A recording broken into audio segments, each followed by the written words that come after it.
Welcome to the show. I'm Matty Marshall, and we are post-first event of the 2025 Major League Paintball season. And it was a really interesting one. A little bit of the same story, though. PB Fit still just best team in the world right now. Answered a lot of questions, and they are absolutely sitting tier 1 right now, but also Dynasty in the hunt as well, too, sitting in second place. So going to have PB Fit on the show here shortly. Unfortunately, it does look like Colt Lukow had to undergo ACL, potentially reconstruction surgery. Not exactly sure. I was talking to him before, so we're going to have PB Fit on the show, but he just had surgery yesterday. So looking forward to having PB Fit and the boys to break down their run on Sunday, again, like we did at World Cup. If you haven't checked that out, definitely go check that out as we kind of walk through their whole run at the World Cup on Sunday. Went kind of blow for blow. We're going to do the same thing here. But before we get to that, got to check in with Dynasty. You know, it was a big question. Is Dynasty rebuilding again, losing their coach and a bunch of starters? How well were they going to do? Well, lo and behold, the Dragons still pretty legit, and they end up taking second place. So we got Ryan Greenspan and Joe Barrett here on the show today. Going to be talking about the run they had in Tampa. Going to be talking about their bracket coming up in Atlantic City, and mark your calendars for that. It's going to be going down May 2nd through the 4th, so it will be approaching here rapidly. Going to do a decent amount of shows on the lead up to that event to discuss the brackets, discuss how, you know, pro paintball is looking right now in 2025. The parity was awesome first event. Picking the brain here, Ryan Greenspan and Joe Barrett, as we jump in here. So without any further ado, let's bring Ryan Greenspan in first before we get to Joe Barrett and pick his brain. But man, Ryan, you still got it, baby. You still got it. Still looking good. It was an impressive performance. You know, I mean, the haters were in full effect in the offseason. They're like, the Dragon is done. There's no way they're going to, I mean, whatever. I don't know how many times we've heard this. Yeah. So it was just, it was cool to see with this every year, this new lineup, new coach. Well, it's not quite every year, because you guys have been on a pretty badass run, you know, since essentially the COVID break. But this was a big rebuild, though. Let's just kind of jump in there. What was the vibes like in your mind amongst the team in the preparation for this first event? I mean, obviously there was, you know, a little bit of some stuff hanging over your head, losing that many starters. You lose Marcelo Margot, you lose Chris Shear, you lose Archie Montemayor, you lose Skinny Kevin, who's been leading the charge behind the scenes and also in the pits as far as your coach is concerned. That's a lot of change. So I totally understand why people were like, all right, hey, man, is this it for Dynasty? You know, the core is getting older. They're bringing some new guys on, and we got one of those guys, again, going to be jumping in here. And, you know, we'll see how long this conversation goes, but 25, 30 minutes, we'll bring Joe Barrett in and let you go. But yeah, I don't know. There was a lot going on, Ryan. So it was just, you know, so it's, when I was talking to Colt Lukow, I'm like, got to get, you know, PB Fit on the show to break down their Sunday run. But then Colt, I don't know if you heard the news, but it was an ACL. So yeah, he went into. I was talking to him yesterday. I thought it was. I started talking to him and I was like, "Oh man, did you April Fools me?" And he's like, "No, unfortunately, no."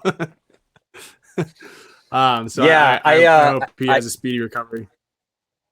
Yeah, I hit him up. I was like, "Hey, let's get you and the boys on the show. Kind of walk through your Sunday adventure and this." 2 wins in a row. What an amazing paintball story. How's your knee? And he's like, yeah, dude, ACL, potentially reconstruction. We'll see once they get in there. So, and I was like, okay, let's pause the show. Let's just worry about you getting your surgery here. We'll worry about that later. But let's start with that. So let's start with your enemies in the finals and the team that ended up taking first place. What are your thoughts on PB Fit right now, Ryan? What are they doing that no one else is doing right now? Why are they so good right now? Undefeated again. Yeah, they're putting in the extra work. I think that's one of the biggest things that they're doing that other teams aren't. I know that players put in a lot of work, but they as a team are putting in a lot of work, and they're incredibly disciplined. It's pretty cool to be able to see a roster go that deep. It's kind of how the Russians do it, right? The Russians play a lot of paintball. They play with the same 5 or 6 guys over and over again until their boys actually need a little bit of a break. Fit's just not running their guys hard, right? They're running them a lot, but not hard. They're not just pedal to the metal in every aspect. But I think it's the consistent work. It's also the consistency in the fact that they want to be there and they want to be there for themselves. And I think that's a big difference between a lot of other teams, especially on the higher end tier. They say they want to be there for each other, but at the end of the day, a lot of those guys are in paid gigs and they're just kind of like, all right, well, I got to go to work again. These guys are going like, I get to go play paintball. And they're doing a lot of stuff that a lot of teams kind of wish they could do. And it's pretty cool. It's really neat to see. Yeah. It's just, we've talked about it a bit on your show, and I mean, everyone's been talking about it. It's a massive inspiration to the paintball world. We got the WCPPL coming up this upcoming weekend. And when I talk to these divisional teams, for them to see what PB Fit with no hired outside superstars, homegrown. I mean, obviously they have their own field and everyone lives close, but when I coach some of these teams and I say to them, I'm like, okay, well, in 2024, who are the teams on the tips of your tongues as far as who look really, really good, who look the best in 2024? And they always say Red Legion and PB Fit, because Legion won the series title and won 2 events, and their plus minus was plus 77. And then PB Fit, other than losing to Damage in the prelims, went undefeated and won the World Cup in their first year as pros. First, like, at least real year. Yeah, they had that year with AC Dallas, but still, what a great story. And then I ask them, I'm like, well, who do you think plays the most paintball? And it's Red Legion and PB Fit. So I do agree with you. They're putting that extra time in. They've and they've bought in completely to what they're trying to accomplish. And all those guys are proving to be elite now, winning 2 events in a row. It's just, again, an incredibly inspiring story. And I mean, but what are you seeing kind of like, so do you feel that it's the parity on the guys they have on the roster, the way that certain dudes are stepping up, how they're playing in certain moments? Because for me, the big thing that I'm watching that they're completely locked in when the variables are changing. Like, yeah, they have good game plans. They shoot a lot of bodies on the break, but they do really well in the scramble. Their ability to play when everything is changing in front of them, a body drops here, there's a penalty, or somebody has to make a move or whatever, across the board, they're getting contributions from anyone that steps on that field. And it's just proving to be a force multiplier for them. Yeah, I mean, I feel like they understand the cadence of the game and they understand the mentality, and everybody clicks on the same page. You have a lot of guys and a lot of coaches and a lot of players, but very, very seldomly does the entire team all understand that mentality, right? Like when to scramble, how to scramble, where are our strengths and where are our weaknesses? It's like, let's just get our guys on the field. We actually, Coach Mike did an interesting little breakdown. They're also incredibly fast off the block. So if you pause all split screens, and I'd like someone to do it. I'd like to see it too, but for all of our games, pretty much, I'd say 80% of the split screens, as soon as the horn goes off, if you pause the game, 3 of their guns are up, and not a single one of us have even left the box, right? And so having that type of very, very finite execution and practice, right? When the beeps were happening, a lot of people were practicing the buzzer, but right now, is anybody aside from Paintball Fit? And I think that has a big factor in their success as well, is understanding the entire game from the 10 seconds before the game starts to the 10 seconds after the game is over, and they're hustling back to the pit. So it's the complete package on understanding the game, when to scramble, how to scramble, why to scramble. Why do you scramble? Why do you make these moves when you get a penalty or the other team gets a penalty? Those are all really important factors that not everybody understands. Like some of the elite players do get it, but not everybody understands it on every team. Yeah, well, you had a decent amount of shining moments. One of them was during the Tampa Bay Damage game, where a penalty happened in front of you. You're in a low body situation and you got the read on it. And this is what has made you, in most people's books, the GOAT, is your ability to react quickly to those changing situations. And you were able to steal that point in what ended up devolving into essentially a one-on-one, but you just got to read on the situation, saw the penalty go down, took initiative, and then ran all the way down, hit the buzzer before your opponent had a chance to react. I think that is the most important, where we have to put the exclamation point on that, that dissection of that moment, is the ability to take advantage of the changing variables and then be the one reacting and having your opponent still processing the information. So with PB Fit, when I checked in with those boys before the event, and I was like, hey, how's it going? How's everyone looking? Is everyone healthy? What's the grind look like for you guys? How many days a week are you playing? And, they're saying they're playing, 4 to 5 days a week. So you get to work on a lot of microscopic stuff when you're putting that much time in out there at the field. When you're talking about having your your snapshot dot, how much gunfighting are you doing? How much are you doing the little things like, does your, how quick is this reaction off the break? I mean, it's not a gigantic surprise that they are continuing to find success at the highest level when they're putting that much time in and they have that much confidence in the program. It's amazing.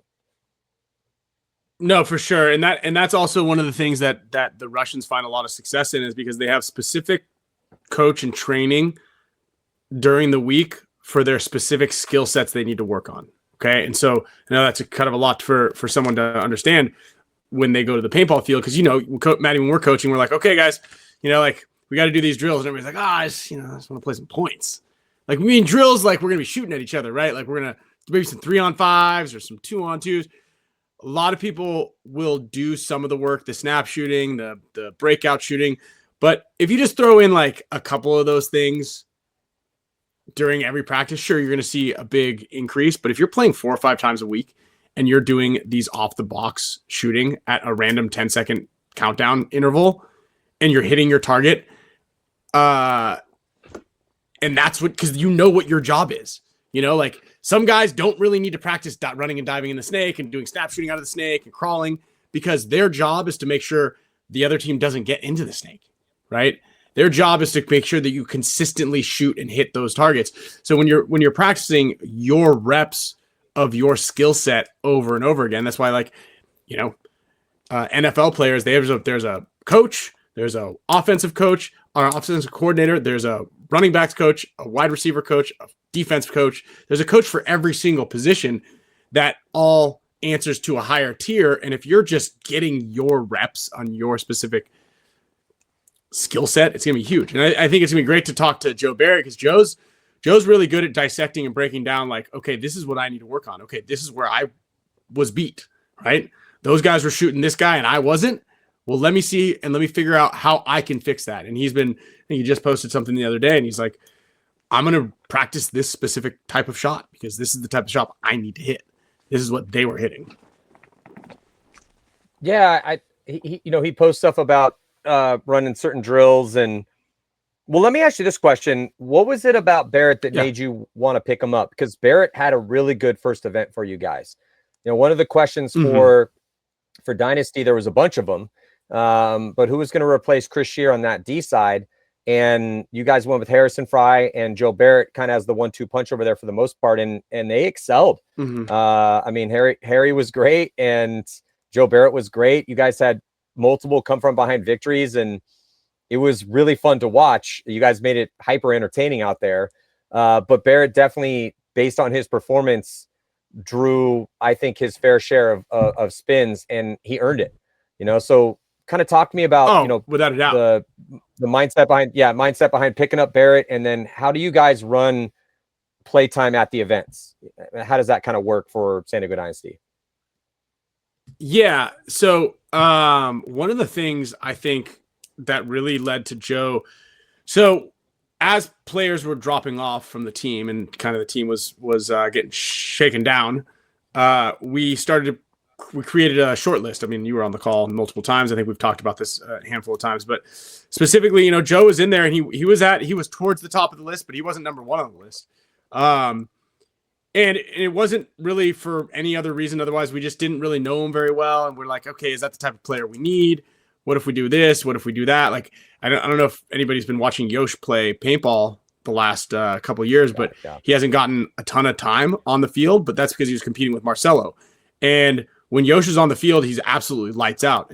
And he had an incredible event at this one, and any chance that he comes off as a sixth man, he's crushes it, And so we're like, okay, maybe we need a front attacker. Maybe that's kind of where we're leaning towards.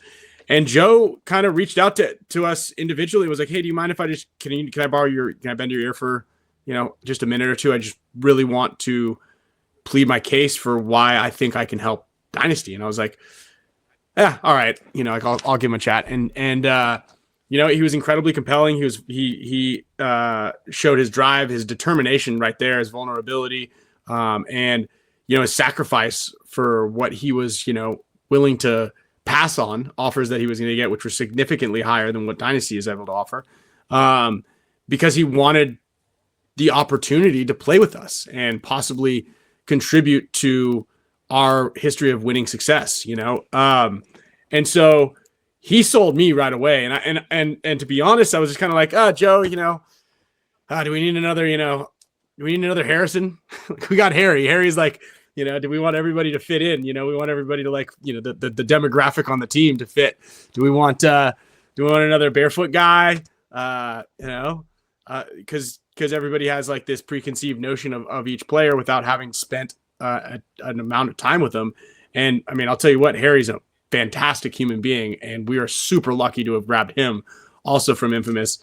And I think Joe fit in so perfectly. I mean, so did Kyle Berry. Kyle Berry fit in like exactly how we wanted to as far as a personality standpoint and from a playing ability too. I mean, I think he had some really, really good points as well. And I think he's going to continue to evolve. And both of those guys, their drive and their desire to be excellent is incredible, right? They both live, breathe, eat, sleep, bathe, and do everything in between, all paintball. That's like their goal. And that's incredibly refreshing to see and awesome. It's like a nice breath of fresh air. And it also kind of like sparked a little chip on all of our shoulders, right? Because you're never guaranteed a position on the starting roster. And so everybody's constantly competing. And so we got Alex stepped up and had a really good event. Yosh obviously stepped out. Blake balled out. And like every single player on the team made it incredibly difficult for someone else to steal starting time from them. And I think that's really good. And that obviously always contributes to the success of any team, is everybody driving each other. Yeah, it was I'm actually trying to get Joe on the show right now. For whatever reason, his email's not working. But yeah, it was just impressive to see. I talked to Barrett. I talked to Barrett a decent amount in the off season, and he kind of talked about what he, this is before he got cut from Infamous, and what he thought, because I like to discuss everything with as many different minds as possible. Hey, what does Infamous need to do in 2025? And talk to their mm-hmm. opponents, talk to some guys on the team. And then he had, got let go from Infamous. And then, I was like, well, why don't you hit up Dynasty and just see if you can get a tryout? Why not? Right. I mean, they are in need of what you have, and it might work out for you. And so that ended up working out. But one of the big stories, and you had mentioned this a little bit before, was that how well Blake Yarber and Yosh Rao played up the middle for you guys. Because Harrison Fry, actually, he doesn't want to be called Harry on the webcast anymore, so my bad, Harrison. But he was really good and solid in that first attacker position, particularly on some comebacks. Barrett was really good behind him, but it didn't really matter who you put up the middle, because both Yosh and Blake were just lights out up there, and it was awesome. And then, right, you guys had got some reps. Everyone was kind of getting reps. You had a really good event, I thought. Arturo was really solid, and then and Danny and Kyle were in there as well too, but didn't have as many good looks as everybody else. But that middle was just ferocious. If you played Dynasty, you had to contend with either Blake or Yosh, and they were doing both those guys had 4 or 5 pack run throughs, were just a giant thorn in your opponent's side. And it was just I think when you have a middle that's that strong that you have to worry about that much, it opens up more opportunities for everyone on the sideline. So it's like if I was scouting you guys for that event, like, okay, well, without a doubt, you know, their D side's playing real good. I mean, Harrison's getting into good positions and Barrett saving some points.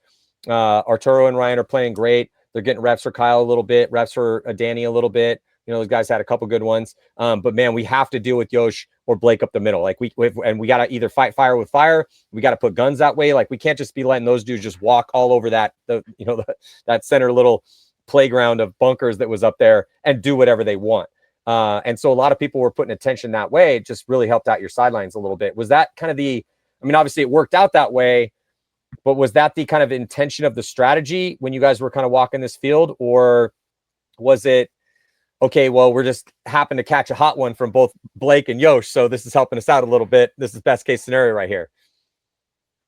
Right. And I think that's kind of what it boils down to, right? And I think that we had a pretty tremendous attack up the middle, and we had a big variation of what we could do and what we did, and I thought it was great. And even throwing Alex up there as well, it was just we had such a variation on what we could do that I think it really stung player or teams. And not to mention, one of the things I think that was like really good and lent to the success up the middle and with what all those guys were doing is sometimes we were on our heels. So we just kind of had to like throw some stuff out there and we're like, oh, great, that worked. And then everybody's like, oh no, we have to worry about this. And then we'd punch them over here. So we had that really good, attack going on everywhere that really made teams worry about us. Well, talk to me about the comebacks, because to me that was, it was funny because after the first one that you had against Arsenal ended up being a 6-5 game, and the game ends and I run down, and we don't have long breaks here at these events because we're shoehorning 10 sets and 20 games into a really long day. So I run down to go use the facilities, right, and I see Yosh. And I was like, hey, dude, that was awesome, man. Thank you for making it entertaining for me. That was, and everyone that was watching, that was a pretty impressive comeback against a team that I love their roster, as I'm kind of like jogging, to go to the porta potties. And then he just looks at me and gives me that Yosh Rao smile and goes, kind of like does a little shoulder shrug and goes, Dynasty Magic. And then like smirks a little bit. But you guys had that quite a bit.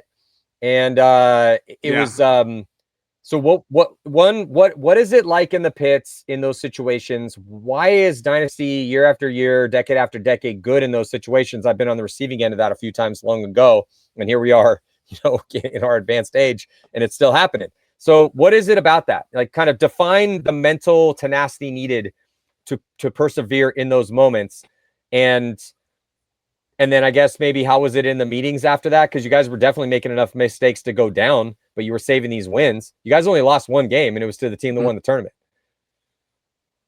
Yeah, that's actually a really good question. And actually it's funny because when we played PB Fit, we ended up going up on them those 2 points. We didn't know what to do with ourselves. So, it's really tough to say. I think that the guys all are really calm. One of the questions you asked in the beginning that didn't really answer it, which I think kind of will lend to the explanation here, is like, how is what was the vibe like? How is the team prepping? How was the preparation? What was going on? What was in everybody's mind? And we started the season out differently than we normally do. We had this big weekend in San Diego, which you were a part of. We've talked about this in the past, where we kind of invited all the families out. We kind of put everybody up down the road on the bay and made sure that like everybody felt welcomed and part of the team, and the bonding happened extremely quickly. And then we had some really great weekends of practice. And honestly, our practice in Florida was not great. It was, I would say, one of the worst practices we've had, aside from like comparing it to any kind of weather issues. And, the reason for it was just the way that the rotation worked and the teams that were there. And we just kind of got snubbed across the board. And I think it felt kind of intentional, but it's hard to say. And, we put a lot of extra time on the field doing individual drills and tiny little things. So once we got to our spots, our shots were great. And so, I don't know what it is that allows us to come back so consistently. You know, this perceived dynasty magic that everybody talks about. I want to say that Kirill kind of coined that from the Russians because we've done that to them so many times. But there is something, and we've done this for so long, and I've explained this too. It's like people need to understand how to lose just like they need to understand how to win. And there's a mental kind of psyche about that, about how you process losses and how you process wins. You know, I don't see many of our guys, the veteran guys, especially when you lose, it's not like it's the end of the world. Whereas I'll see some people when they lose and they're just like, it's like the worst day of their lives. Like they're never going to have the chance again. And I think that understanding that you are fortunate enough to be able to have the chance again, more than likely, will help you build as a human being and understand how to process the losses. And then on the other hand, how do you process wins? It's like, do you just send it afterwards and you're like, I'm the best in the world, I don't need to practice anymore? Or you continue to try harder and harder? And Dynasty has done both, and I've lost way more than I've won. And that is a fact. And so as you're going through these losses, it's not like you give up. You use the losses or the losing time to try to make sure, like, if we're down by 3 and it's the first match, well, we better like start to put something together that is going to start to win. So that way our next match, we can come out winning on that one. So let's put together some game plans right now that we feel will help us in this match, but also give us an upper hand as we kick off the next match in an hour and a half, right? Or 2 hours from now. Like, we're in this Arsenal match. We're down by 3. There's 3 minutes left. Okay, we need to think about a couple things. 1, we got to think about point margin because we don't want to go down too badly. 2, how do we win this point? What do we need to do to put together a winning game plan that we can then implement against the Ironmen in the next match? Right? So you're learning in real time, and you're adjusting in real time, and you're zooming out. You're not just hyper focused right here. You're zooming out on what can I do, and then let's reconsolidate everything, and let's stack it up and figure out how we're going to win this match. And then you get 1 point, and you're like, okay, it's doable. And then the other team, on the other hand, is thinking, oh shit, what do I do? And that's another big factor and this is why I extremely dislike when coaches put together, especially when they're my coach, hey, let's burn this clock by just going to these safe spots. I'm like, dude, let's punch these guys. These guys are coming for us. Let's come for them. I'm glad I got Blake Yarber on my team because he's always on board with that too. But what the other teams generally do is, okay, if we can make it wide, we can burn the clock. If we don't mess up, we can burn the clock. And then you're playing not to lose. You're not playing to win. You're playing not to lose. So you have that going for you as well, which is also why, like, I don't know what the stats are, and maybe someone can go out there and have a look. But, I wonder what the stats are in teams needing to come back in those 1 minute points or those 45-second points and like actually scoring because they're putting in this all in play. Well, I'll tell you what, I mean, I don't have the stats in front of me, but just having watched every single one of these games for a really long period of time, and what the meta is on this is that teams that, and Damage is good at this, whatever, all the top teams are good at it, but if you go up, especially if you're up a decent amount, if you're up 2-3 points, and you don't just hide in the pocket, but take a little ground, so get into the 40s, so get 5 bodies alive, but take some ground, maybe up the middle, you're presenting threats that the attacking team has to deal with. And if you get 5 bodies alive, even if it's 4, but you're in the key spots, and every layout's a little bit different, but every layout has a couple bunkers around, the snake 2-3 position or the D2, D3 position, that if you can get in those spots, well, and then you kind of have, and that guy's not really engaging too much. Like, he's not getting in, you coach a lot of divisional teams. I mean, how often are you yelling at dudes when you're up points and up bodies, and these dudes are getting in 50-50 gunfights, and it drives you absolutely bananas because it's like, dude, We are up points and up bodies. Why in the hell are you engaging in a 50-50 gunfight? Like, that guy's suckering you into a 50-50 gunfight. Why are you doing that? You're in D3. You're in a really good spot. You don't, like, we are already up 2 points, dude. Like, that's when I want you to burn the time. But it's when guys go pocket and go super tentative, 2 in the back center, all the inside positions. That's what we mean by pocket.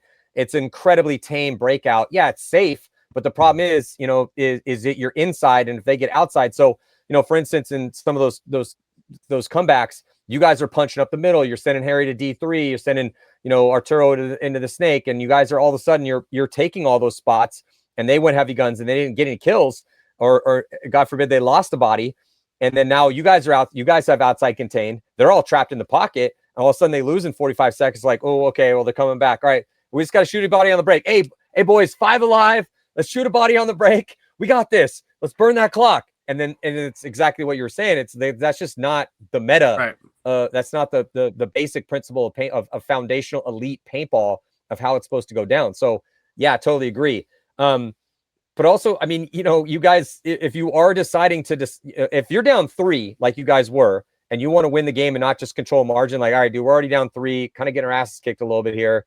You know, you could make an argument if you're Dynasty in that game where, like, let's go up, play a standard point. And if it takes 2-3 minutes to win it, cool. As long as we are going to get that margin a little bit closer. So if we take a loss here, as long as the loss is by, you know, 1-2, that's a lot better than taking that 3-point loss, because then now we got to go get a 3-point win just to get it back to even. If we win 3 games, whatever. Anyway, it was just some risky play calls, some great execution on vicious attacks on all sides of the field, and it made it very entertaining to watch. It does look like we do have Joe Barrett in the waiting to get in here, but I got a couple more questions before I let you go here, Ryan. So, you know, let's talk a little bit about this as far as so you guys, you know, you started out the year by trying to make sure that these guys understood what it's like in the, you know, because like the teams aren't necessarily families. Like, you have your family, dude. You got 3 kids, you know, you got a mom, everyone has their family, but, you know, paintball's kind of like your adopted family, but it's more of like a merit-based brotherhood where you bring everyone in and you let everybody know, like, hey, this is how we do things here.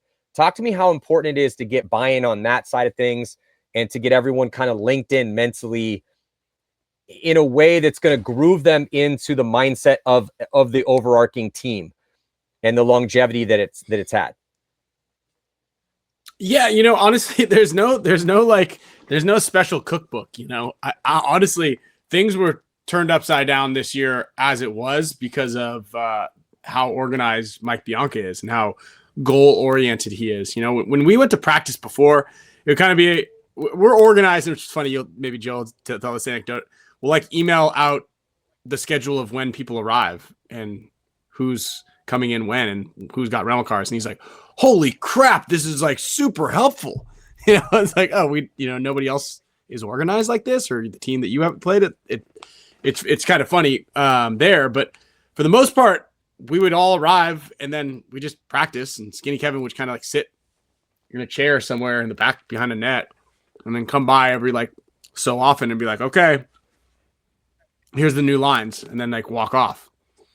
Now we're like, okay, we're going to start at this time. We're going to do drills until then. We're going to do this type of drill. We're going to accomplish X, Y, and Z. There's no like specific thing you need to buy into aside from, and this is the one thing, aside from what we kind of discussed earlier, is like, hey, if we're losing and there's only 2 of you guys, 2 of us on the field, and there's 5 of them and we're down points, don't cross it up. Like, that's the one thing that we have to get guys to buy into still. But other than that, man, it's just go out, have fun, do what you're good at, because you're here for a reason and we believe in you. And that's the bottom line, right? You're not here on the team because you don't want to be. You're not here on the team because we're paying you big bucks. You're here because you want to be, and we want you here also. And that's the bottom line. So like, just believe that we believe in you. You know, it goes both ways. And that's all you need to really buy into. Let's talk a little bit about the coaching squad. Yeah, don't blow it. Yeah, execution is comes at a premium. obviously, things, you didn't win the event, but second place, pretty solid considering the drastic amounts of changes and how good the league is. I mean, Impact taking third. You guys defeated Damage by 2. You took down Legion by 1 in the semis, and then lost by 3 to Fit.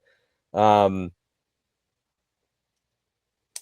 you satisfied with that? Is the coaching staff satisfied? I mean, obviously, it's easy to go, no, we're not satisfied. We're here to win. But with that much change, the fact that you guys only lost 1 game to the team that won the tournament in the finals, I mean, I don't know. Like, I talked to Mike Bianca and Junior like 5 seconds after you guys lost that game, and they were like, Matty, what do you think? And I was hey, well, I don't know about this or this. What do you think about that? We talked a little bit about it, and we were going back and forth. And then I was also, hey, gentlemen, let's not forget that you guys only lost 1 game, and you lost it to the team that won the tournament in the final game. That's pretty impressive considering how much change happened. And they're like, yeah, you're right. Yeah, it's bittersweet, right? Like, it's funny. After we won our 3rd match, Alex goes, "Oh, thank God, we're not going to get relegated this year." Like, yeah. I mean, there's always doubt in my mind. For me personally, I'm never confident. Like, I'm never like, oh, we're going to win this tournament, Matty. I don't think there's ever been a time in the 20 You've never told me that. That's never happened in 20. I've never been able to be like, never, not dude, one time. We're looking so good. We're probably going to win this tournament. I believe that we're going to win this tournament. No, you don't, because I don't know how hard the other guys are working. I believe that everybody possesses the same skill sets that I possess. Like, just as quick, you could shoot your gun just as fast. You can run to your spot. You could dive into it. You can do all the things that I can do.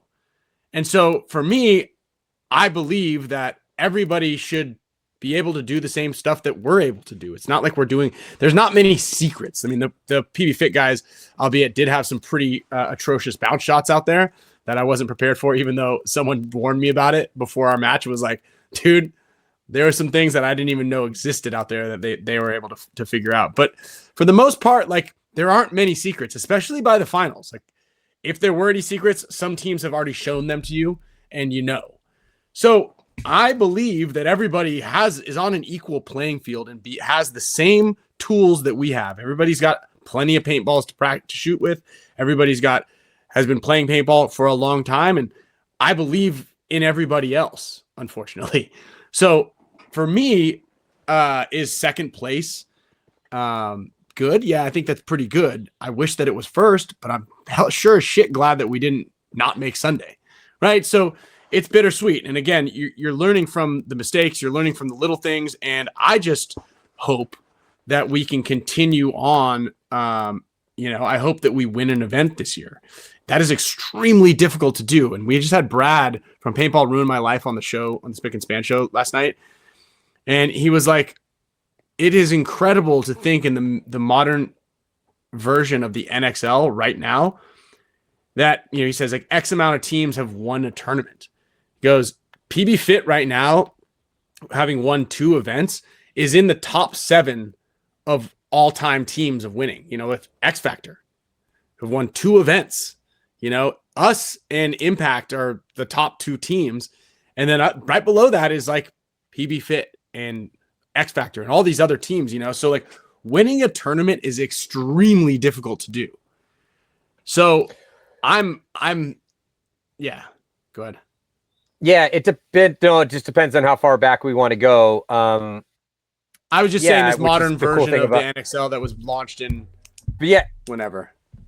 Yeah, but we're pretty much playing the same type of paintball that's been played since the late 2000s, like early 2010s. Sure. Then you got to throw but even then, I totally agree with you. And that's why I just love this PB Fit story, because how inspiring this is. Again, we're kicking off the season. We're at the first event of Major League Paintball, and all the divisional events around the United States and around the world are going down. And the PB Fit story is a big, signal up into the cosmos of what's possible. Because if you believe in yourselves and you're willing to put the time in and you have a facility to train at, this is what you can possibly achieve. And it is incredibly hard. This is a hard and humbling sport. Like you said, as the dude that's won more than anybody, I don't think there's a paintball player walking with the billions that we have on planet Earth, or billions of humans and millions of people that play paintball, and tens and tens of thousands that have played tournaments, that have won more tournaments than Ryan Greenspan has, but you've lost a lot more than you've won. That being said, and that's why it's a hard and humbling sport. But when you're looking at Fit's recent run, it's like, Jesus, okay, well, again, thank you, PB Fit, for sending this big message across the sport of what you can do if you give a shit and you work hard enough.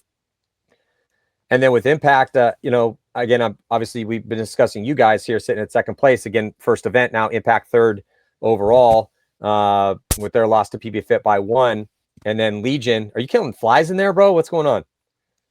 Yeah, there's all the rain, man, and my garage door has been open for I don't know. There's mosquitoes in here. Just mosquitoes. I was like, dude, it's not even mosquito time in San Diego yet, bro. Wait till it comes. But it's so it's like Damage's won a decent amount of tournaments, Heat's won a decent amount of tournaments, Impact's won a lot of tournaments, and Legion's won some tournaments. That's the top 6 teams. And then we go to Uprising. This is why Uprising's so fun this year. So I'm gonna ask you about your bracket, and then we're gonna bring Barrett on real quick. And then Diesel with some teams or guys on the team that have won tournaments before, sitting at 8th. And then you got Hurricanes X Factor down at 10th. Shock, legendary name, historic in our sport. Guys have won tournaments on there. Ironman, it's been a long time, sitting at 12th. And then we go down to Infamous. It's been years since they've. Then we got Arsenal. Those dudes have never won a tournament. I don't think anyone on that team's ever won a professional tournament before, but I like that roster. And then you got Sea Dogs, Tauntauns, European champs, Aftermath 17th, Energy Elite 18th, 0-4 with a -4, losing every game in overtime, and then Extreme and Leverage. It was a really cool event, man. We got some awesome, captivating stories to share. Before I let you go, Ryan, let's ask about your bracket heading into Atlantic City, going down May 2nd through the 4th. So it's you guys, Heat, Aftershock, Arsenal, and New York Extreme. What do you think? Yeah, I mean, it sounds exactly like the bracket we had in the first event, with the exception of we're swapping Aftershock out for Ironman, and Shock's in a bit of a rebuild. Those guys are good. It's a little bit of a grudge match between us and them. And just hopefully we come out a little stronger. I mean, Heat was our strongest game, I think, in the last one. We were actually able to put competitive points against them on the board. I mean, NYX even gave us a little bit of trouble there. But I think it's a decent bracket. I mean, the Fit, Diesel, X Factor, Infamous bracket is extremely difficult. Tauntauns, I think, are always going to be up in the air. I think they always should be doing better. And then that's kind of me gauging off of their World Cup showing 2 years ago. So that Impact, Damage, and Hurricanes with Tauntauns, that's a tough one. And the Legion, Uprising, Ironman, Sea Dogs, and Aftermath. I think Aftermath should be, they're there. They were right there on a couple, and they beat Diesel. But our bracket, I think it's good. It's tough to say what Heat's going to do, man. They played way better than most teams expected them to play. They showed up and put good points on the board, so they're going to be tough. Shock, like I said, is always a grudge match between the two of us. And Arsenal, like you said, and I agree, they have a really good roster, and they had us against the ropes. And I think they lost. Didn't they lose a couple of OT points or matches, or was it just us? Yeah, Arsenal was they went 1-3. But they finished with a -1. So they lost 3 games and still finished with just a -1 overall. So very, very frustrating situation for Arsenal. But I stand by, we talked about, I talked about this in some shows before the event 1. I really like that roster. I think that's a really good roster. They have a good mix of power players and creativity. They have multiple options in the snake as far as guys that can play a little bit slow, a little more crafty, guys that can punt that, because we don't know what the layouts are going to look like. We could get a snake that's a super power snake where you got to put dudes in, make moves, ladder snake, or we could see what we saw again at event number 1, where it's crafty snake players prevailed and power players struggled. I like their D side. I like their finishers. I just think that Arsenal's could potentially, if they execute, what's always the asterisk or the caveat to all these conversations, if they execute, that could be a team that's going to make some Sundays as they continue through the year. I think Group B, and then with Energy Elite and how close that they were in every single one of their games, I think that Group A and Group B are rough. I think Group D is probably the softest of the brackets, and then C is pretty nasty considering like C's gross, dude. That's not a good one, man. Like Tauntauns could, if we get a hyper aggressive layout, Tauntauns could feast. Hurricanes were impressive at the first event, sitting in tier 3. Damage is a threat to win tournaments this year at every single one of them. And then Impact is with their all-star roster. That's the embarrassment of riches. So we'll see. Yeah. But yeah, I'd say A, B, and C are the hardest. Yeah, it's always been tough. It was tough last year. I was wondering how. Well, no, but I mean, if you go back a few years, and we could spend a long time talking about this, and I got to get Barrett in here because eventually I got to go pick up my kid, and I got a little baby. Oh wait, Joe's not in a seat. Okay, let's get him in a seat. But yeah, if we go back, it depends on what incarnation of this game we want to talk about. But there wasn't a ton of parity going back. Even I would say before the expansion, like right when the expansion happened to 20 teams, we used to have 16 teams. When we went early in the expansion, the parity was it wasn't great. We had a couple teams step up, but the past couple years it's been pretty nasty. But as you had talked about with Paintball Ruined His Life or Paintball Ruined Our Life, when he was discussing it, and we discuss this all the time, there's only a few teams have won tournaments. So, but that was the question coming in. We didn't know how some of these teams were going to be this year. There was so much change in the offseason.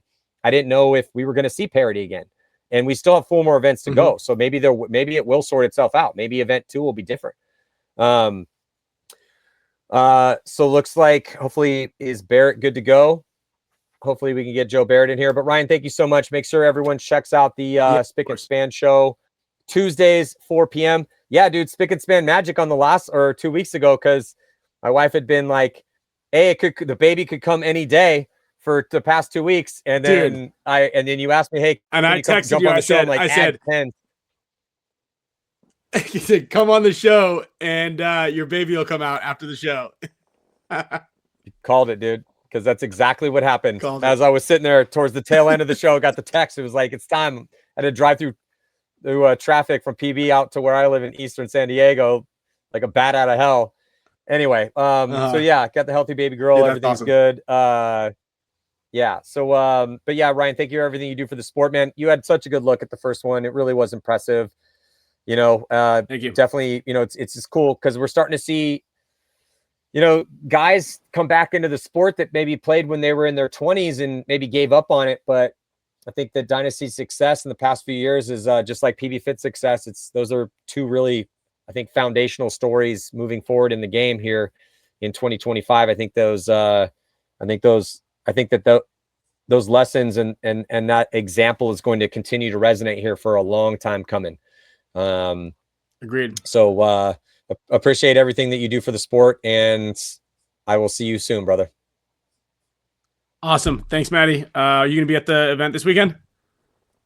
Yeah. Yep. I'll be up there this weekend. So I'm heading up tomorrow to walk fields. So I'll see you. Awesome. See you out there. All right, bro. Yeah. Good luck. Joe Barrett. How you doing, bud? Oh man. Better than I've ever been, basically, for the past few months. And that includes today. How are you? I'm well. I got a new baby. We got an event coming up this weekend, coaching some teams. We got a big event coming up here in about a month. Atlantic City going down May 2nd through the 4th. I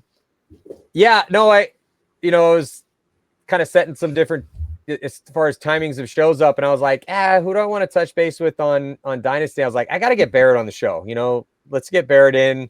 You were a giant hero for the team. You guys had multiple come from behind victories.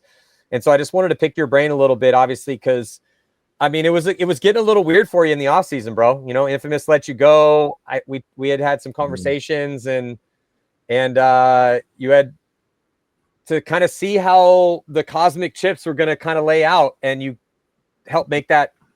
You were proactive about your trajectory through this life journey. But it was interesting. And then all of a sudden, we go into the first event. It's like, oh, well, how's Dynasty going to do with all these new guys? And then you were a big part of that roster.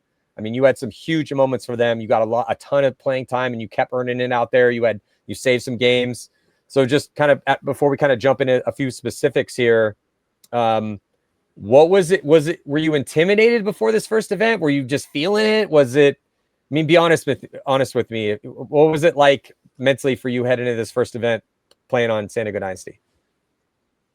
Yeah, well, I appreciate the kind words, Matty. And also, I'll say shout out to you. I appreciate you behind the scenes, time and time again, being a good mentor for me and being, one of the couple people that was a big reason that pushed me to get on Dynasty. So I still appreciate that forever.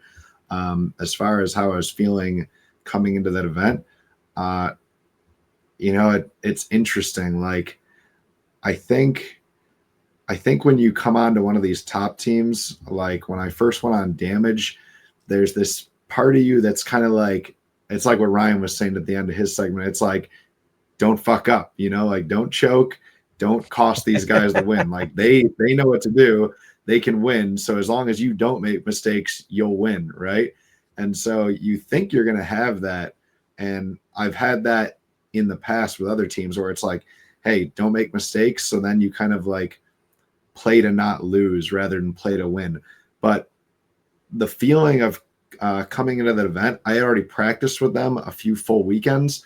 And from the very first weekend, I just had like more confidence than I've ever had. Like I didn't feel like I got any better overnight. Like I was playing in the off season, but it's not like I became worlds better like that. But I think by knowing that I was going to start playing with like literally the smartest players in the world, and I can trust that they're all going to like make the right decisions and do their jobs, it just really simplifies the game and like clears the chatter of the mind. So I know that then if I just focus on doing my job, and when sometimes the job calls for it and it's like, hey, you have the ball, you need to like trade this guy out and break the game open, you have this like monumental trust that these guys are going to do everything right and close it for you. So it just kind of allowed me to play a little bit more free than I've ever been able to, and then so coming into the event, I honestly never had like a nervousness or like a fear of making a mistake, because it was more like, trust me, when you're playing next to these guys, you won't notice that. You'll just be, you. How much of it was, well, I'm just, because you immediately were locked in. You were a big part of those come from behind victories. Again, you got a lion's share of time out there. You were also playing behind one of your boys that you kind of came up with, Harrison Fry. So Harrison, played in the snake and played an admirable snake one position for them during the run at World Cup, but then now moving over to the D side, that was kind of one of the big questions. There was multiple questions with Dynasty. How are they going to respond to the new coaching with Mike Bianca coming in and Junior helping out? Junior had been there with SK, kind of knew the system a bit, or a lot, but then no Chris Shear, no Marcelo Margot, and then no Archie. It was just kind of one of those situations where we didn't really know who was going to take over that Chris Shear position, because he had pretty much had that locked up in a lot of their wins. And then we see Harrison over there, and we see you behind Harrison more than anybody else. But you you guys are both, dudes from upstate New York, and now you're playing on San Diego Dynasty together. Was it kind of cool to see Harrison in front of you? And you're like, okay, I know it's been a while since you guys played together, but you are very familiar with Harrison. Was that kind of like a cool part of the story too? And maybe gave you like a little bit of confidence? Yeah, 100%. I learned at practice very quickly that I was very confident playing behind any of the ones on the team. And that would be like Harrison, Danny, Arturo, and Alex Frage.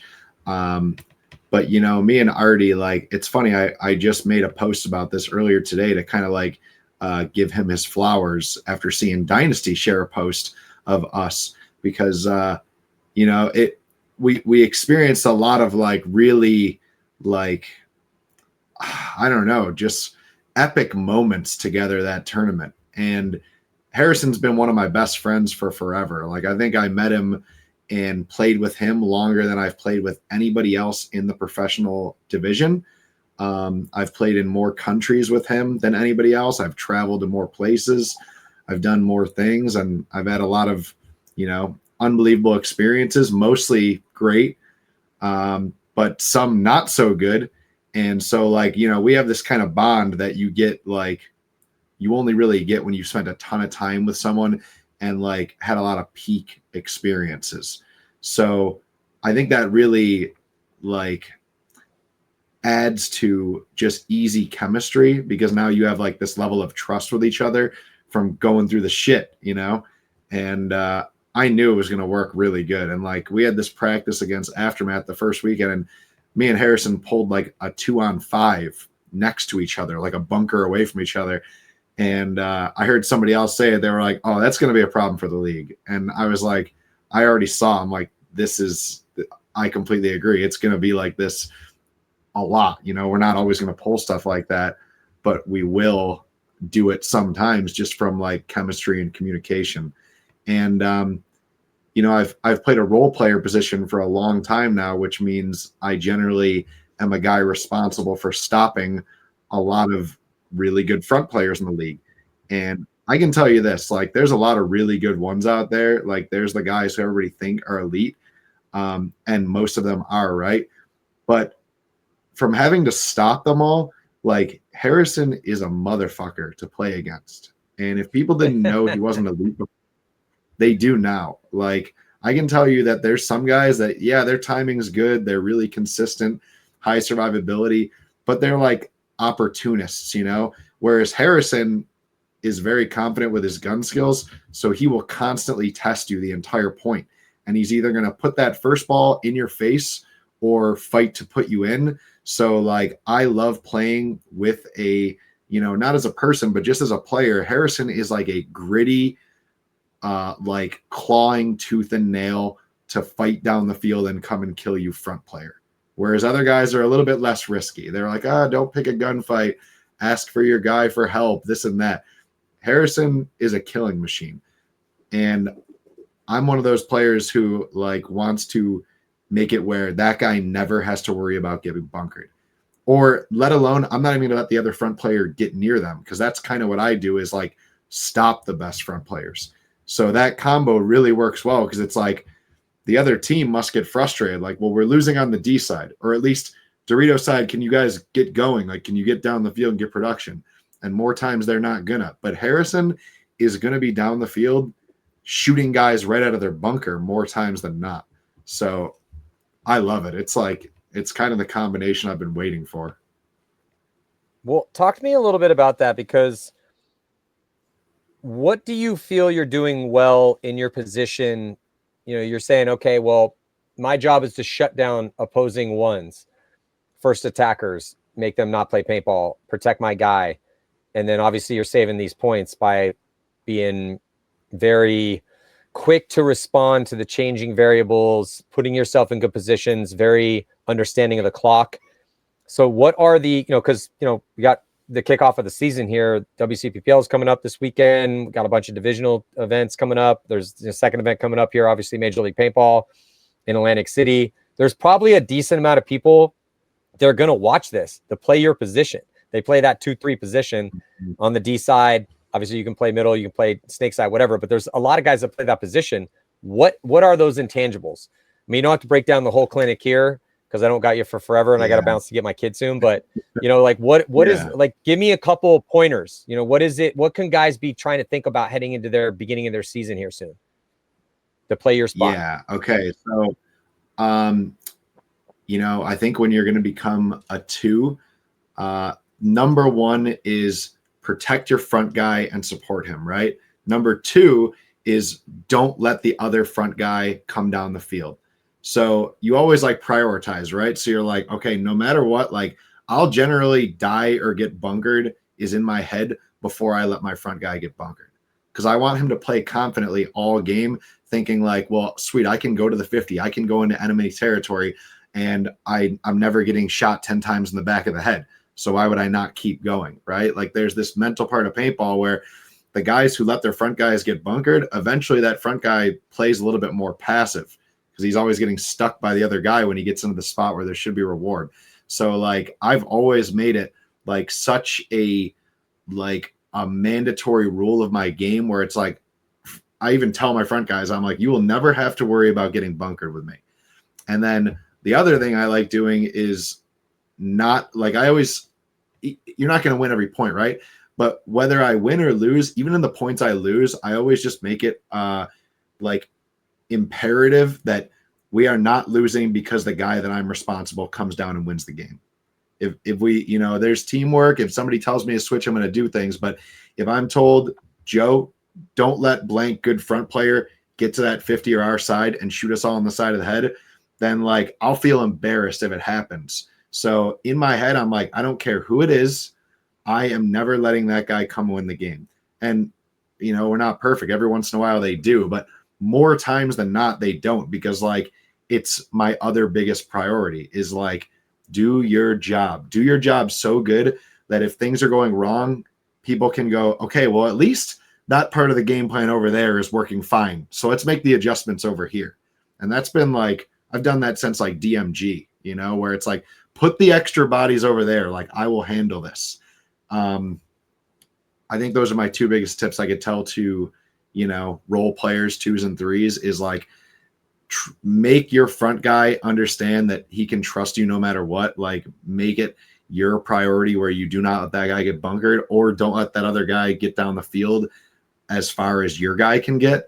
And also try not to ever lose on your side. Like if you lose, not hopefully it's you're getting shot in the side from the other side. You don't want your other teammates to make mistakes, right? But at least like, okay, I'm not messing up. Like and then sometimes people are like, sorry, man, or hey, we blew it, or it's this guy or whatever. But you don't want to be the guy constantly leaving going, my bad, guys. He keeps putting me in 3 gaps in a row and now he's teeing off on all, you know what I mean? Like, because that's, well, you are now the problem and the reason you're losing. I think what I do that why this works well, and this is the part where it's like I've heard people say, like do as I say, not as I do. Most people will tell you, and like this is divisional guys out there, like don't get into gunfights, right? Like Ryan was just saying it, why risk it all on a 50-50 gunfight? And I preach this too, especially as soon as you're up 1 or more. Like that first 0.00 is one thing, but once you're up, it's like if you're up a point and up bodies, you probably should not gunfight. But what I do is gunfight. And I think that maybe divides me from people because there's only a few other guys that really do that. But like I try to play like a badger where it's like my mentality where you are not going to put me in or kill me out of my spot. And eventually I think people don't like the thorns that are always coming at them, but I think people don't like the person that just never, ever goes in or never lets off of them. Like no matter what, paint is just always all over their bunker. It's like, oh my God, can I play paintball yet? So I am going to fight tooth and nail to do my job no matter what. Whereas other guys will give it up and play a little bit more passive to hide their bodies, or they'll call someone else to help. I love gunfighting. I practice gunfighting a lot. And I'm very confident against anyone. So I think that's kind of what helps me in that position is I'm going to fight.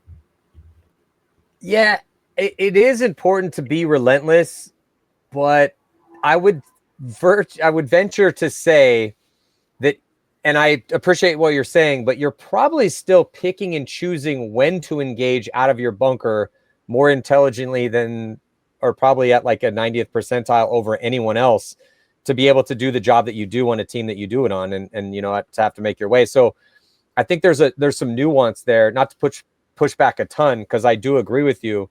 But, I always tell guys like, coach, like, look, I'm not going to tell you not to gunfight, but I need you to think long and hard about when you are gunfighting, particularly if we're up bodies and up points, because that's the easiest way to throw it away. Because if you are getting in a straight 50-50 gunfight, meaning that guy's out on you, you're out on him, and you're in a snapshot battle. Yeah, I mean, even if you're really good, that's still a roll of the dice. So I'm guessing that you're still probably, if I were to put your brain in an MRI machine and see when you are making very specific decisions on when and when not to engage, you're probably doing it a little bit safer when you are in those advantageous positions than you are having to, put yourself into any gunfight that somebody will give me when we're down 2 and we need to make this happen. Because when I'm looking at when I'm looking at, you guys, like when Dynasty, you guys are down quite a bit, and I'm looking across the field and I'm seeing you guys take huge bites on the break and make it clean. Then, some gifts from the paintball gods to make into good positions. But then when I'm looking at your opponents and they're a little bit more attentive to gunfight, but you're basically taking zones away from them and then earning that right to make those moves and then being very quick to advance up into those positions in order to have those come from behind victories. But that's the complications of the mindset and of the little nuances and intricacies of the gunfight when you're in those moments that kind of make or break somebody from up the divisions. There's, again, so many different ways to do this. You can play D6 3-man, or you can go up, obviously, play pro in the X-Ball format. But the decisions that people make in those moments dictate what level they're at, and then their execution of those moments. But bring me back to, just because, again, I don't have you all night, but so there's a couple questions I really wanted to pick your brain about. You guys are down to Arsenal early in game one, and it was a big come from behind victory. You had a real big moment against the Ironmen then too to win that game 5-4. You guys had multiple come from behind victories. Was there a little after? So just take me to the Arsenal game. You're down 3. You end up winning that game. You win at 6-5.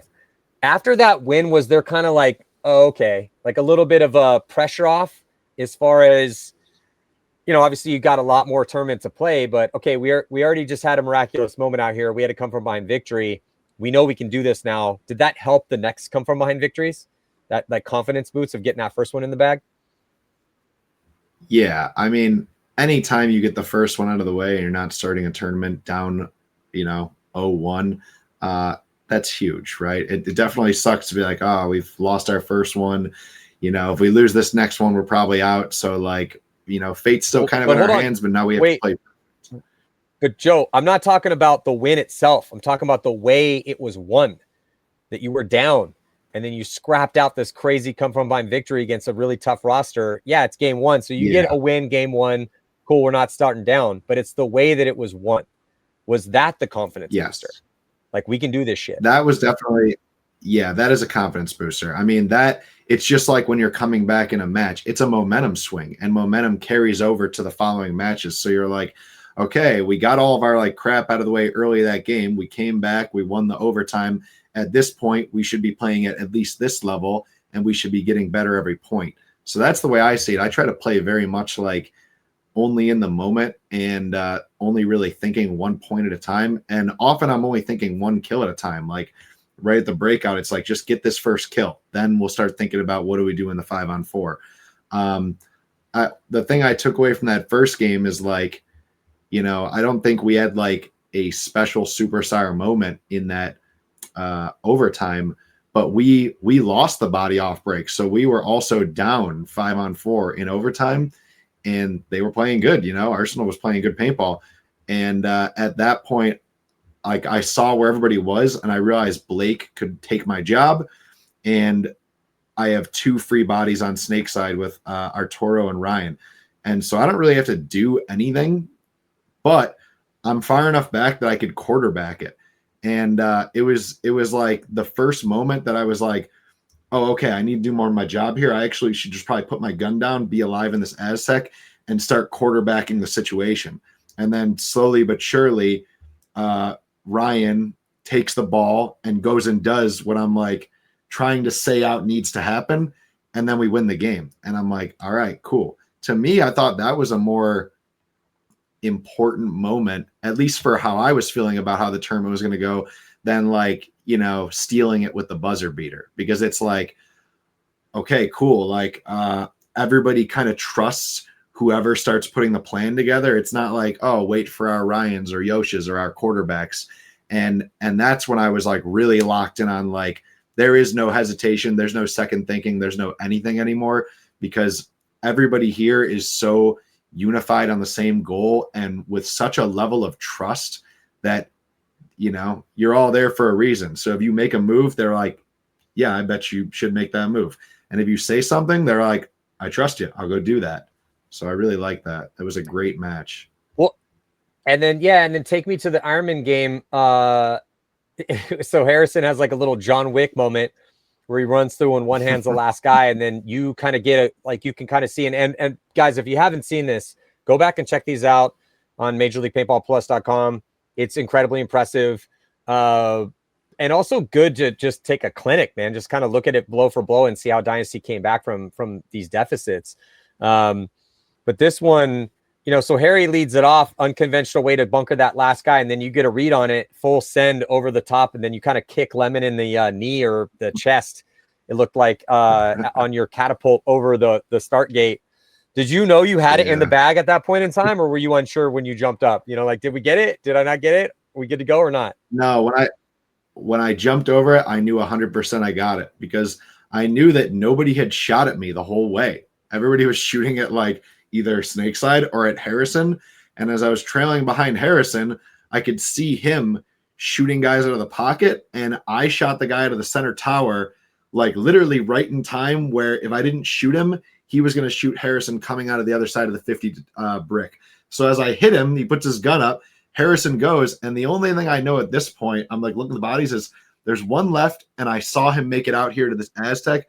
So I'm just yelling at him, Utah, Utah, Utah. And I see him switch his hands and shoot. And at that point, I'm like, I still don't hear a buzzer yet.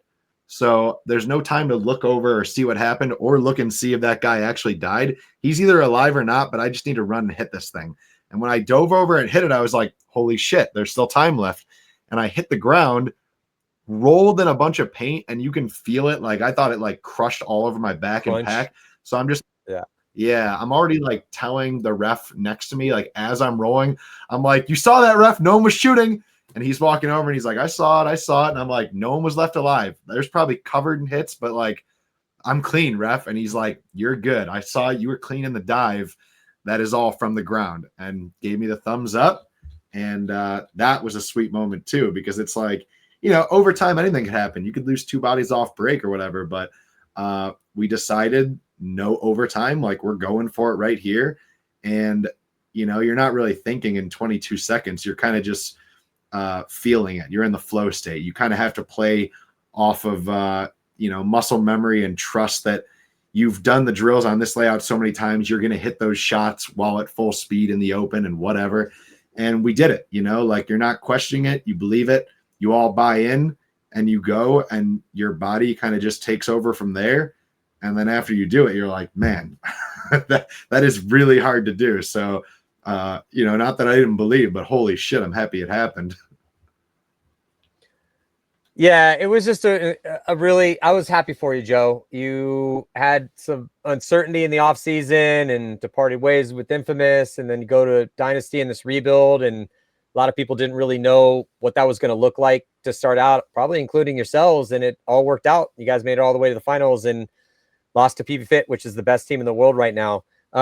Before I let you go, though, let me ask you about your bracket. So it's you guys, Heat, Aftershock, Arsenal, and New York Extreme. Very similar to, the Paintball Gods have decided that they just want to switch out Aftershock for the Ironman here and have a very similar bracket as the first event. But what are your thoughts on that bracket and Aftershock in specific? Because obviously that's going to be the new body, but it's the same. You guys played New York Extreme, beat them by 4, beat Heat by 2. Beat Arsenal by 1 in the game we just talked about, and then now you guys get Shock in your bracket. Yeah. To note on something you ended with, where you said I probably didn't know how they go. I knew it was going to go exactly like this. Like I didn't know if we'd win or not, but I knew this team was going to be very good. So I want to state that I came in with 100% confidence because it's Dynasty. It doesn't matter if a guy here and there gets swapped out. If it happens at the end of this year, it'll be the same thing. It's San Diego Dynasty. So like, yeah, I knew this was going to work. I knew the guys and like the energy of how bought in they were for this season, that we are going to have success. And I can promise you there's going to be more. So I wanted to at least state that there was never, side thoughts or doubts in my mind. As far as the bracket, kind of silly that it's almost the same bracket, right? Like, I don't care who we play. You're gonna have to play everybody, but I would think from like a league or fan perspective, when they're looking at it, they could go, okay, as long as they're in the same brackets, like A through D or whatever, let's just switch a few. So, because what if you just play the same 2 or 3 teams all season long? Like, and people are like, come on, we want to see the blank versus blank matchup, and it just never happens. Like, I think I don't know how they do it, but I think it's kind of stupid when they have something like this happen, and you could see other fresh matches. But it is what it is, and I'm happy to play whoever. I look forward to playing all these teams, really, because Like, I like playing New York because Harris is a longtime friend of mine, and he's the one guy in the league that I like to bonus ball. So I look forward to giving it to him. I think they will always have a scrappiness to them where they know they have to come at you, just because it is a new team, right? Like the name isn't the same, or the name is old, but like technically if you look at it, like the two teams that moved up from semi-pro are longer standing teams and probably play better team paintball.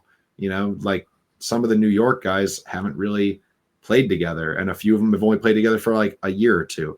So it's not as an established team, even if they have a little bit better talent, maybe. I still think they'll probably be one of the lower teams in the league this whole season. So on paper, that should be our easiest win. Next is Arsenal. I think that is a scary team. Like, you know, I'm hyper confident, and because I'm on Dynasty, on paper, that should be a win too. But that is one of those teams that is tough. You know, we saw them last time they were tough. We watched them have really close match with other teams. And like, you know, O'Mara is an exceptional attacker throughout the league. That's known.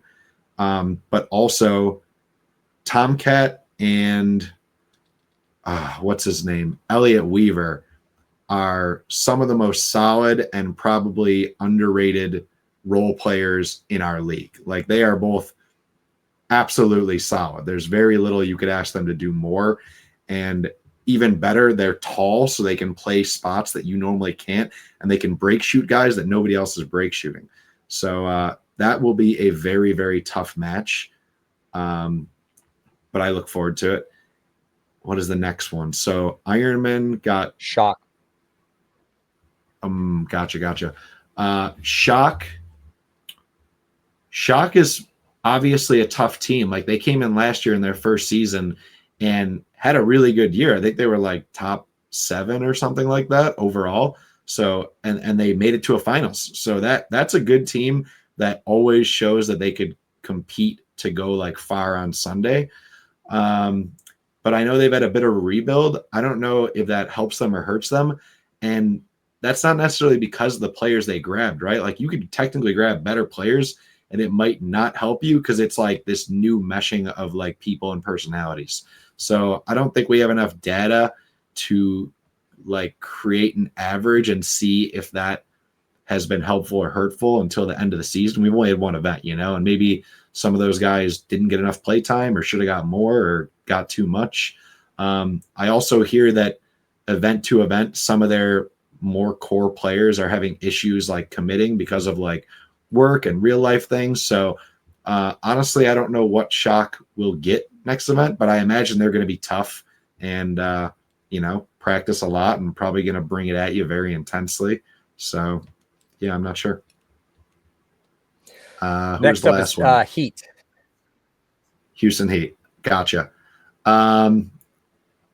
Houston Heat is obviously a top team. So that's the one in your bracket where it's like, you know, I've been on all those teams in the past that are like in that 8th to 10th area, like Infamous and Aftermath, where it's like you are a sick team. But when you're in the brackets and you're thinking about it, you're like, okay, if we go 3-1, this will probably be the team we lose to. But it's okay because we'll get a lesson and we'll play better Sunday.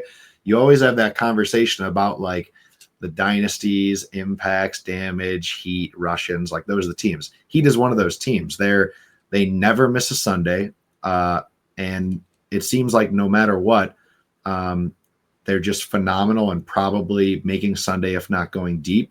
I think this is probably going to be a really scary Heat this season too, because I think like what I noticed, this happened with a bunch of teams where teams would lose guys that are like all-stars, right?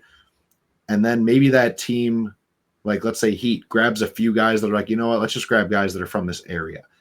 And it just makes like a more homegrown feel, kind of like what like Paintball Fit is, or like what Dynasty used to be in the like, but it's just like a tighter knit family of people that can play more often with each other.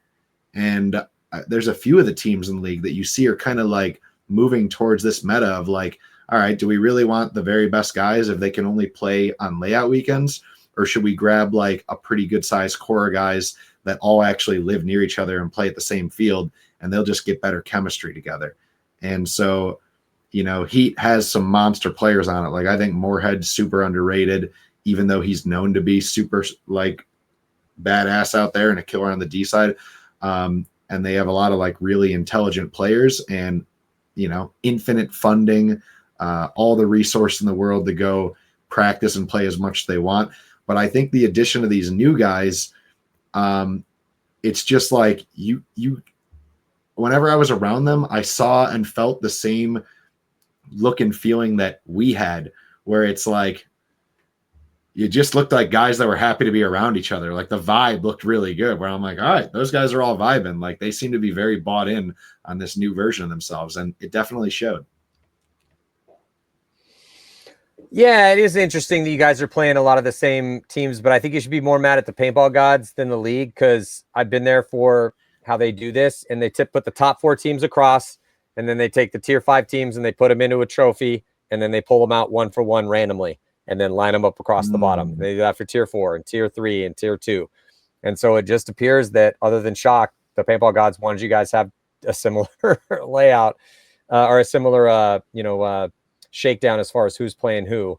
But it is going to make the story a little bit interesting now, because it is a rematch for a lot of these situations. So you guys are going to have tape on these dudes in the prelims to be able to watch in games you've already played against them in pressure situations at tournaments. Anyway, Joe, really appreciate you, bud. Appreciate the journey you've been on, and what a great showing for you in San Diego Dynasty at this first one. Thank you guys so much for tuning in. Going to trying to get PB Fit on the show to break down their Sunday performance. It's going to be up to make sure Colt's good to go after surgery on that reconstructed ACL. We wish him a best of luck on the recovery, and then bring guys more shows as we head up to the next Major League Paintball event going down in Atlantic City, May 2nd through the 4th. But Joe, thank you so much for your time, bud. I'll see you soon. Thanks, Matty. And congratulations. You're the man. Thanks, brother.